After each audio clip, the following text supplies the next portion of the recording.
And not to change the subject, but the whole Micah Parsons thing is weird anyways right now as we sit here, and maybe we'll dive into that later. Well, do we dive into it later? I don't know if we put it I don't know if later we or not, do, but it is my, weird. My short-term memory isn't what it used to be. Yeah. But there was an item, and I reached out to my friend Sean Sharif from 105.3 The Fan in Dallas-Fort Worth, because he said on the air recently, and I want to get to the bottom of what he knows and what he doesn't know, but he threw out this idea that the Cowboys are exasperated. Exasperated is the best word, I think. Well done. Thank you. Well done, Grasshopper. Exasperated with Micah Parsons' just way. And I've made this point before. Like, Micah Parsons can be kind of a low-key pain in the ass. Fighting with the media, chirping about everything. We like him. Yeah. But he's kind of like launching his media career while he's 3 years into his NFL career, and it creates issues. Right. And he stiff arms the media on a regular basis. He went 17 days before he had anything to say after they got embarrassed at home by the Green Bay Packers.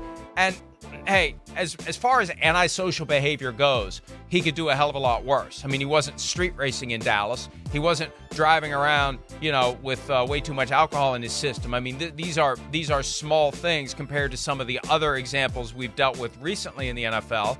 But it's interesting because 105.3 The Fan is the Cowboys' flagship station, the one on which Jerry Jones appears twice a week in season. Right, and you would think they know people. And so where are they? Yeah, right. So either you got it from the Cowboys, or you got it independently and you're smart enough to run it by the Cowboys before you say it out loud. And nobody from the Cowboys said you probably shouldn't say that. So if the Cowboys had a problem with it, and I think they're smart enough to tread lightly, you wouldn't have said it. So either they got an advance nod, or it was fed, or they're comfortable with the Cowboys. They've heard enough that they know the Cowboys aren't going to care to say this thing that clearly is going to piss Micah Parsons off. That's the thing. When you're throwing darts at a guy for being a pain in the butt in your assessment because he talks too much about different things and doesn't do this and doesn't do that, you're asking for him to erupt at you for doing that. And I haven't checked Micah Parsons' X page, but I figure at some point he's going to have something to say about this report or whatever it is from the Dallas radio station labeling him as a pain in the ass. Yeah, no, yeah. I mean, how could he be happy?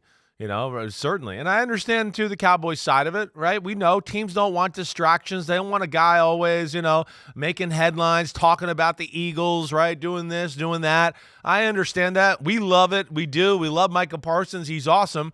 But, yeah, I don't know if I'd feel that same way if I was coaching the football team a little bit. I'd probably be like, oh, man, just let's tone it down a little bit. Let's just play ball. Let's just worry about that. So I can understand that. But I don't know what they did or what we think they might have done is, necessarily the best way to approach this. But this goes into this big stew of Dallas crap they got working right now, where I don't know what's going to go on.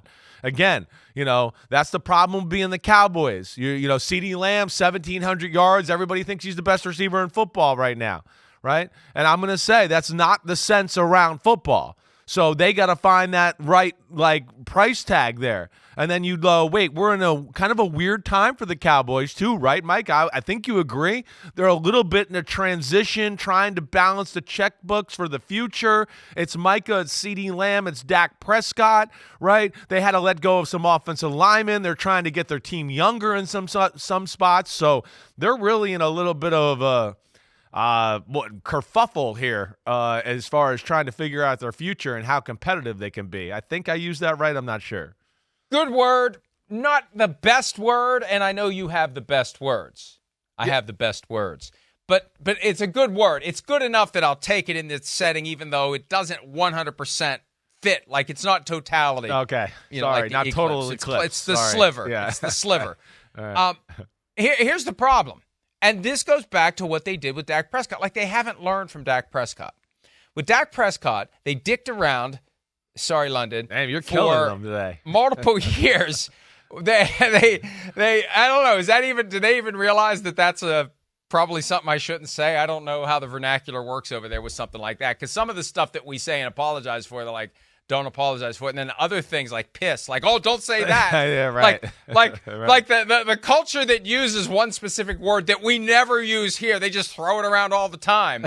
All the time. And then they're piss. You can't say piss. Yeah, all right, get out of here with that. All right. So, anyway, with Dak, right, he was a 4th-round pick, and after his 3rd year, they squatted on him. He made $2 million in his 4th season. Yeah. And then they do the franchise tag. Right. And then they do the second one. And then all of a sudden they wake up and it's like, we're screwed here. And they give him a contract that is specifically designed to screw them again in the 4th season. And it's currently screwing them. And he walks away as a free agent next year. They can't franchise tag him next year. He's gone without an extension. And it's all because they waited too long to put the money on the table. And now they're doing it with CD Lamb. And they're trying to find a way to do it with Micah Parsons. And the one thing that you'd like to think these rich and powerful and supposedly not stupid people, people who aren't going to look up at the eclipse, you'd like to think they realize it only gets more expensive. The longer you wait, it's only going to get more expensive. The only way it doesn't get more expensive is if the guy suffers some sort of a serious injury or otherwise loses his fastball, which we don't see happen very often. You worry about it, but we don't see it happen. And you know what? Dak broke his ankle the year before they gave him the 4-year, $160 million contract that didn't have fluff, that didn't have phony crap in it. Right. That I remember saying at the time, this is a better contract than the Patrick Mahomes deal because it forces the Cowboys to deal with it soon. And now they're dealing with it. And they got to deal with CD, and they got to deal with Micah. And their attitude is, let's just do it all? Maybe it'll go away. Can they do it all? I don't think they can. I don't know if they can either. Would they try to trade one? Would Micah be tradable? Would CD Lamb, would somebody do that? Right? Here's where, and we could talk about this with Brandon Ayuk too a little bit. I know we're going to talk about them in a minute. I'm not trying to jump the shark here or get ahead, but I think it's valid to this conversation a little bit where, again, I would think Ayuk, same thing, big year, best year of his career, like you said about CD Lamb. They want this big money, right? They want top of the market money, right? But me and I think most of the NFL included would go, wait, you guys are not top of the market. You're not the top tier. That's a different tier. I'm sorry, right? We like you guys. You're really good. But what I would do to both of these guys if I was the 49ers or the Cowboys would go, well, fine. If you think you're that, then show me that A.J. Brown trade and contract extension like he got. Because the Eagles traded for exactly the Mike Vrabel. The Eagles traded what? The 15th pick of the draft, right? Wasn't it the 15th pick of the draft? 16th, 17th. Right. Somewhere, and they knew they were going to have to pay him, right? Because that's what you do when you're sold that, oh, he's one of the 5 best receivers in football, right? If I'm Dallas or the 49ers, I'd go out there. Tell me if you think you can get that deal right there somewhere. And if you can, then maybe we'll make a deal and trade you, or maybe we'll try to offer it. If you can't, then you got to lower your damn price, and you're not what you think you are.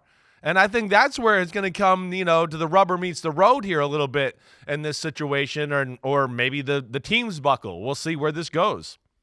By the way, it was the 18th overall pick. It became okay. Treylon Burks. See, that's the problem. You get the guy. This attitude they have completely defies the whole purpose of the draft.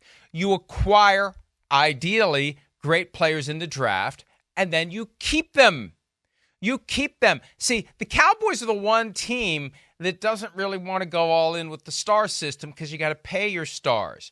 Their attitude is wearing the star on your helmet is good enough. You'll make a lot of money elsewhere. You'll get a Dannon yogurt or Oikos yogurt or whatever yogurt deal Dak Prescott gets. He starts getting all these contracts, not because he's Patrick Mahomes, but because he's the Cowboys quarterback. Yeah. And then when you're done, you go sit for 30 years in a booth somewhere like Troy Aikman as the number one analyst for one of the they never give themselves a plan B or a get out plan. So they do all that, and then they go, wait, Dak, we got to ride you. You got to throw for 4,800 yards. CD, we don't have any other receivers. We're going to make every play in the offense. You'll be the first read. And now it's like, oh, you're Dallas as star power. And then it's like, no, now you've blown them up to superstars because you don't have another plan or another way to play the game here, and you're stuck. That's what's funny about it, Mike. I think you're right. They think that, and yet they do the opposite when it kind of comes down to it at the end of the day. Hi, it's Mike Florio. Thanks for watching PFT on YouTube. Hit subscribe for the latest news and analysis from Pro Football Talk.